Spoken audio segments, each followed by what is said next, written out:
পাকিস্তানের জনপ্রিয় সঙ্গীত শিল্পী আতিফ আসলামের Bangladesh concert Atif Aslam at main stage show নিশ্চিত হয়েছে। কনসার্টটি 13ই ডিসেম্বর পূর্বাচল নতুন শহরের চাইনিজ ফ্রেন্ডশিপ এক্সিবিশন সেন্টারে অনুষ্ঠিত হবে। এক সংবাদ বিজ্ঞপ্তিতে আয়োজক মেইন স্টেজ ইনক জানিয়েছে, নির্দিষ্ট তারিখেই তাদের কনসার্টটি অনুষ্ঠিত হবে। এর জন্য ভ্যানও নির্ধারিত হয়েছে পূর্বাচল নতুন শহরের চাইনিজ ফ্রেন্ডশিপ এক্সিবিশন সেন্টারে।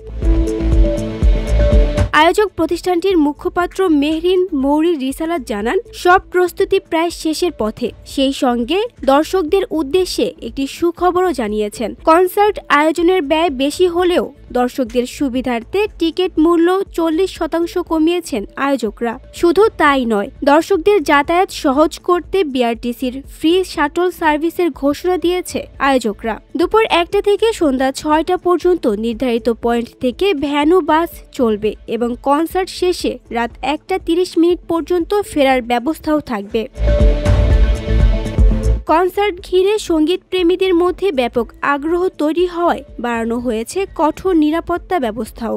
আইনশৃঙ্খলা বাহিনীর সহায়তায় সামাজিক ও ব্যক্তিগত নিরাপত্তা নিশ্চিত করতে কনসার্টের পুরো ভেন্যুতে কঠোর নিরাপত্তা নিশ্চিত করা হবে।